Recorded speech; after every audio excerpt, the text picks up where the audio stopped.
Nous reprenons notre second périple dans la ville de Berlin, à partir toujours de Braunschweig-Platz, flanqué du clocher de l'église mémoriale. Nous traversons les boulevards commerciaux jusqu'au site des bâtiments abritant les maisons de la culture. Ici, eh bien, on ne s'arrête pas au niveau de cette église qui a été construite à la fin du 19e siècle parce que vous pouvez revenir à pied ce soir. Oui, hein, d'accord. Ça n'a pas été fait hier soir. Elle s'appelle l'église du souvenir. C'était une énorme église. Elle a été détruite et c'est particulier à Berlin. On n'a pas rasé la ruine, on n'a pas reconstruit à l'identique. On a stabilisé la ruine au contraire.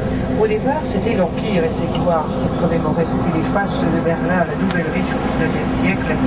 Aujourd'hui, c'est un appel très fort contre la fois par jour. Il a rapporté 5 millions d'euros aux eaux. Sur la gauche, eh bien, vous avez une vue aérienne du quartier. On construit ici le tour, car ici, beaucoup de changements. Quant à Clouk, eh bien, il s'est blessé à la patte et il a failli dévorer son. Il a mordre son. On en a d'autres. Par contre, ici, tous les magasins sont neufs, pratiquement, sauf ce centre commercial. Donc, les magasins sont tout neufs. Beaucoup de transformations, ici aussi. Le magasin le plus célèbre d'Allemagne. Si vous dites à un Allemand, je suis allé à Berlin, est-ce que vous avez été au KDW? Parce que c'est le plus grand magasin d'Allemagne, il fait 68 000 mètres carrés de surface de vente. Et sur la gauche, on vient voir et puis surtout on va acheter ailleurs. À gauche, une sculpture, vous voyez ce grand morceau d'acier? À gauche, dans le jardin, là, sur le...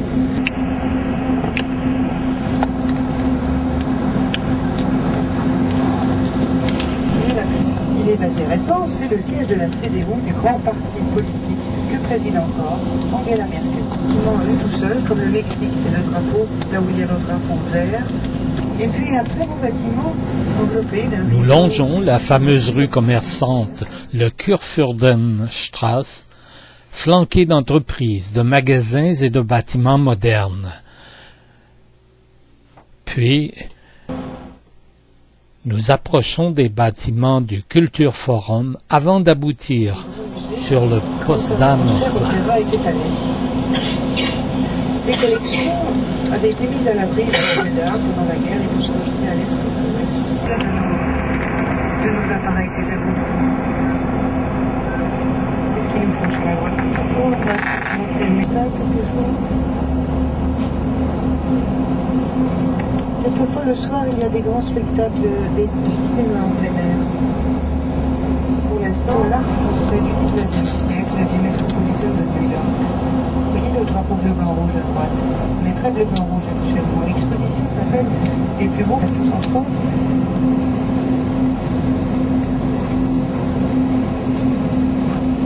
Oui, à Prague. Prague, c'est pas du tout la même histoire, malheureusement, pour Prague.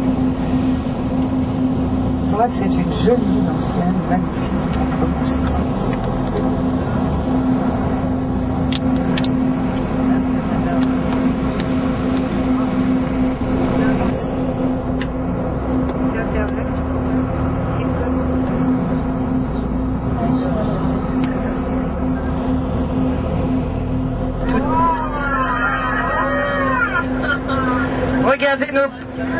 Regardez nos belles balançoires. Regardez nos belles balançoires. On n'aime pas les petites choses, hein, n'est-ce pas? Un tour de balançoire.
Berlin était une enclave à l'intérieur de l'ancienne RDA, illustrée ici par une surface rouge. Nous nous trouvons présentement sur le Potsdamer Platz. L'endroit où nous nous trouvons était un champ de ruines, juste après la Seconde Guerre mondiale. Aujourd'hui, tout autour du Potsdamer Platz, les buildings ont poussé comme des champignons.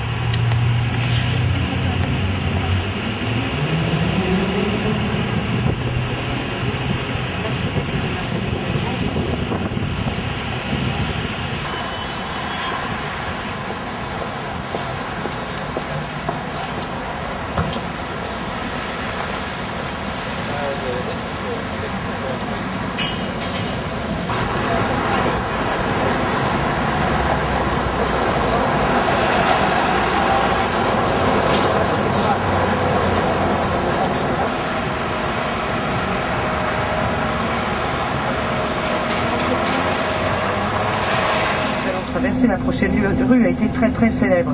Regardez un morceau de mur sur la droite. A été très célèbre, ça a été... C'est la Wilhelmstrasse. Ça a été la rue du pouvoir entre 1871 et 1945. Hitler avait fait construire ces énormes ministères ici. Il n'y en reste plus qu'un, il est sur la gauche, un bâtiment de cette époque. Il avait sa chance. Sur la droite, donc le mur de Berlin qu'on protège aujourd'hui. Ici à gauche, c'est une publicité pour une chaîne de télé. Il monte et il descend 50 fois par jour. Et là où nous trouvons, Khrouchtchev avait envoyé les chars soviétiques, confrontation des deux grandes puissances pendant 3 jours et nuits, moteurs allumés. Les Russes faisaient face aux Américains, prêts à tirer et à déclencher une 3e guerre mondiale. L'Allemagne se porte bien, premier exportateur mondial, mais vont se faire doubler. L'Allemagne va risque aussi du sable. Les bâtiments sont construits en briques, recouverts d'un stuc épais, et puis les architectes au XIXe siècle choisissaient leur style sur catalogue, néo-renaissance ou néo-baroque. Un Turc, justement, il s'appelle Ali, a construit sa maison. Elle est sur la droite un peu plus loin, mais comme on roule doucement, vous aurez le temps d'admirer le jardin potager. Au loin sur la droite, avec les 2 tours. En briques. Vous êtes passé dessus ce matin, faut que je prends encore.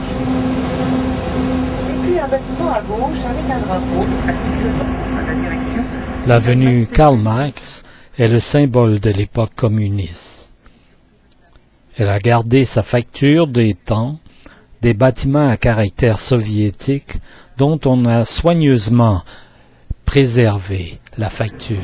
Et puis la surprise des soldats soviétiques, les conducteurs de chars, on leur avait raconté qu'ils venaient enfin envahir Berlin-Ouest, en découdre enfin avec les Américains. 3e guerre mondiale peut-être, quand même. En chance. Eh bien non. Ils durent tirer sur des ouvriers, ça a été le premier soulèvement dans les pays de l'Est. Vous avez certainement vu au musée du mur des photos d'ouvriers tirant lançant des cailloux contre des chars. Très bien, c'était 1953, c'était en juin 1953. L'Ouest ne pouvait pas aider, il n'y avait pas encore de mur construit, mais l'Ouest ne pouvait pas, surtout pas intervenir. Ça se passait à l'Est. Alors ici, on a dans la partie plus moderne, l'ensemble a été classé monument historique d'ailleurs. Dans la partie ancienne, vous avez vu de belles façades, tout a été refait, et ici aussi. Puisque ça a été classé monument historique en 1990. Le grand ensemble des monuments historiques d'Allemagne. On arrive. Des Linden, vous vous souvenez, qui se termine par la porte de Brandebourg. Et là, on va la descendre. Avant de terminer notre tour au niveau du bâtiment. Sur la gauche, on aperçoit le drapeau de Berlin.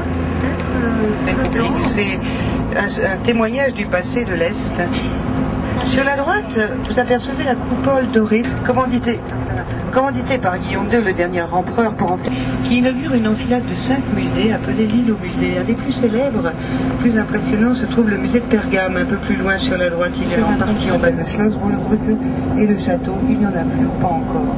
Sur la gauche, c'est bien, figure sur l'échafaudage le portrait de Karl Friedrich Schinkel, architecte qui a marqué le premier opéra de Berlin. Nous en avons 3. Le directeur artistique s'appelle Daniel Barenboim. Ici, sur la droite, la plus ancienne université berlinoise. L'ensemble de ces bâtiments avait été commandité par Frédéric II, dont vous avez la statuette qui est au milieu de la rue en face de nous. Humboldt-Université, 28 prix Nobel en sont sortis. Einstein y avait présenté. Ensuite, donc il avait perdu de son importance. C'est aujourd'hui de 3 universités. On a 150 000 étudiants qui habitent dans Berlin. Voilà ce mémorial à Chambourg, c'est impressionnant. C'est la folie, l'incommensurabilité du crime qui est ici commémoré. Vous voyez déjà le sommisateur, on était tout à l'heure à cause un peu plus loin pour il y a un centre d'information au sous-sol qui est émouvant. Il y a dans une salle une liste de noms qui défile. Il faudrait rester 3 ans et demi pour en entendre la totalité. On connaît l'identité de 6 millions de personnes. Et vraiment, l'architecte n'a pas écrit de nom. Notre périple dans Berlin s'achève. Nous longeons l'étrange monument aux victimes du nazisme. Ce sont des blocs de granit disposés comme pour illustrer un cimetière. Ce sera la République dite de Weimar, car c'est sur fond de révolution, de guerre civile que s'achève la Première Guerre mondiale, et qui fera le jeu des extrémismes, notamment du parti d'Hitler. Hitler est appelé au pouvoir le 30 janvier 1933, mais en tant que Premier ministre, en fait chancelier du Reich. Et par ce bâtiment ici va brûler dans la nuit du 28 un déséquilibré qui se dit appartenir au Parti communiste. Enterre en profite, accuse les communistes, les fait interdire leur parti d'aller remporter les élections, en profite pour sa propagande, et avec cette fumée, c'est tous les droits démocratiques qui partent en fumée, une dictature qui va incendier le monde pendant 12 ans. Ensuite,